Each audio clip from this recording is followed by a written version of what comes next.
नमस्कार मित्रों, एक नए वीडियो के साथ मैं प्रोफेसर सीपी भसीन आप लोगों के सम्मुख हाजिर होकर हृदय के अंतःकरण से आपका स्वागत करता हूं। मित्रों, धर्म एवं विज्ञान अलग नहीं है, एक दूसरे के पूरक हैं। Religion and science complementary to each other. और मैं ये कहूंगा, आत्मविश्वास से कहूंगा, आध्यात्म का जो स्तर है विज्ञान से एक कदम आगे ही है। लेकिन जब हम 21वीं शताब्दी में एआई के युग में और पूरे रोबोटिक युग में प्रवेश कर चुके हैं, आध्यात्म का मतलब ही समर्पण होता है, धर्म का मतलब ही समर्पण होता है और विज्ञान का मतलब तार्किक होता है। लेकिन क्या धर्म में तर्क का कोई स्थान नहीं हो सकता? मैं समझता हूं यदि समय के साथ धर्म को तार्किक बनाकर आगे बढ़ा जाए तो वो शायद समूचे विश्व के लिए, देश के लिए, समाज के लिए लाभप्रद होगा। एक बहुत संक्षिप्त बात आपके सामने रख रहा हूं, आपकी अदालत में पेश करना चाह रहा हूं।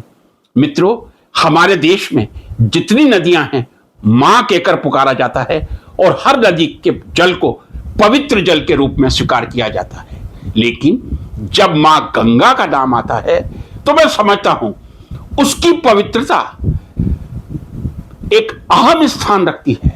सभी नदियां पवित्र हैं, लेकिन गंगा शब्द का नाम आते ही एक मन में पवित्रतम भाव आने का शायद ये कारण हो सकता है। एकमात्र गंगा ही ऐसी नदी है जो तीनों लोकों में बह रही है। जी हां, स्वर्गलोक में, पृथ्वीलोक में, पाताल लोक में। गंगा तीनों लोक में बहने वाली एकमात्र नदी है। क्योंकि भागीरथ ने अपने भागीरथ प्रयास से गंगा को पृथ्वी पर उतारा था। ब्रह्मा जी के कमंडल से गंगा निकली थी। बहुत तप किया था भागीरथ ने गंगा को लाने के लिए। तब ब्रह्मा जी ने प्रसन्न होकर कमंडल से गंगा को पृथ्वी पर अवतरित किया था। लेकिन गंगा के वेग को नियंत्रित करने के लिए यदि भोलेनाथ की जटाएं नहीं होती तो शायद गंगा एक प्रलय का रूप इस पृथ्वी पर बन सकती थी। ब्रह्मा ने यदि गंगा को अवतरित किया है तो भोलेनाथ ने अपनी जटाओं से निकालकर पृथ्वी पर भेजकर उसके वेग को नियंत्रित किया है। शायद तीनों लोकों में बहने वाली पवित्र गंगा, इससे कोई शुद्ध जल नहीं हो सकता। मित्रों, अब थोड़ा वैज्ञानिक पहलू पर आकर तार्किक चर्चा करें। किसी की भावनाओं को ठेस पहुंचाना मेरा कोई उद्देश्य नहीं है, लेकिन आज के वैज्ञानिक युग में जब टेली सर्जरी पिछले कई वर्षों से की जा रही है, एक शिकागो में बैठा हुआ व्यक्ति भारत के किसी सर्जन को डायरेक्ट कर सकता है सर्जरी में, तब इस प्रकार के वैज्ञानिक युग में मैं किसी की आस्था को ठेस नहीं पहुंचा रहा। क्या गंगा के द्वार पर जाकर ही, गंगा जल लाकर ही भोलेनाथ का अभिषेक किया जा सकता है? उनका तो नाम ही भोलेनाथ है, जिन्होंने गंगा को अपनी जटाओं में समेटकर गंगा के वेग को नियंत्रित करके ही पृथ्वी पर भेजा था। मित्रों, पिछले लगभग 8 या 10 साल से देश के लगभग हर पोस्ट ऑफिस में गंगा जल मिलने की एक बहुत सुंदर परंपरा सरकार ने शुरू की है। जितना स्वागत किया जाए उतना कम है। 1-2 बार मैंने भी खरीदा है और मुझे पूरा विश्वास है जो मुझे वो गंगा जल मिला था वो गंगा जल ही होगा। गंगा जल में कम से कम कोई मिलावट नहीं हो सकती।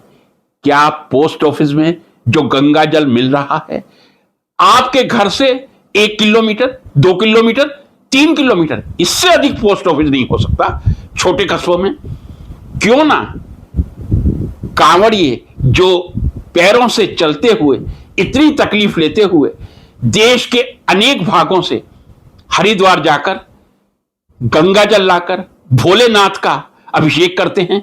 इस वैज्ञानिक युग में यदि गंगा जल जिस तरह छोटी बोतल में हर पोस्ट ऑफिस में उपलब्ध है, यदि 1 लीटर, 2 लीटर और 5 लीटर के जो कैन आते हैं उनमें गंगा जल उपलब्ध करवाया जाए और ये भोलेनाथ के परम भक्त कांवड़िए पोस्ट ऑफिस से गंगा जल लेके भोलेनाथ का अभिषेक करें, तो क्या भोलेनाथ प्रसन्न नहीं होंगे? अनेक दुर्घटनाएं होती हैं, मारपीट होती है। कल किसी कार वाले से मारपीट हो गई। लगभग 1 महीने के लिए दिल्ली हरिद्वार ट्रैफिक जाम हो जाता है। क्या पोस्ट ऑफिस में हम ऐसी व्यवस्था करें 1 लीटर 2 लीटर 5 लीटर के जो कैन हैं वो उपलब्ध करवाएं और जितने हमारे कांवड़िए हैं उस गंगा जल को प्राप्त कर या दूसरे सामान्य जन भी उस गंगा जल को प्राप्त करके भोलेनाथ का अभिषेक करें। वैसे तो कहा जाता है यदि गंगा जल का 1 बूंद आप 100 लीटर पानी तो क्या 10,000 लीटर पानी में भी डाल दें, ये वो पानी पवित्र होना चाहिए, साफ होना चाहिए, तो वो गंगा जल बन जाता है। गंगा में इतनी पवित्रता और इतनी महानता है। लेकिन यदि अधिक गंगा जल की आवश्यकता हो 5 लीटर तक के जो कैन हैं वो हर पोस्ट ऑफिस में उपलब्ध करवाए जाएं और कांवड़ियों को इतना कष्ट ना दिया जाए कि वो पूरे रोड को ब्लॉक करके हरिद्वार पहुंचकर अपने कंधों पर गंगा जल लाएं। मैं समझता हूं जितना समय उनको पैदल जाने में और आने में लगता है, यदि वो किसी भोलेनाथ के मंदिर में बैठकर हर हर महादेव या किसी दूसरे भोलेनाथ के मंत्र का जाप करेंगे तो कांवड़ियों को भी मैं समझता हूं ट्रिलियन टाइम्स ज्यादा उसका पुण्य मिलेगा।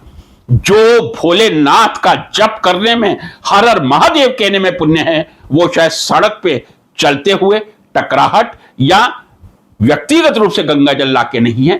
थोड़ा सा वैज्ञानिक दृष्टिकोण अपनाएं और जनता जागरूक हो और विचारों को आगे बढ़ाए। ये किसी के हृदय को ठेस पहुंचाने के लिए नहीं था, एक वैज्ञानिक दृष्टिकोण था। गंगा जल का उपयोग करके भोलेनाथ का अभिषेक करना और हर हर महादेव सैकड़ों करोड़ों बार बोलना, ताकि भोलेनाथ वो तो भोले हैं वैसे ही प्रसन्न हो जाते हैं। नमस्कार।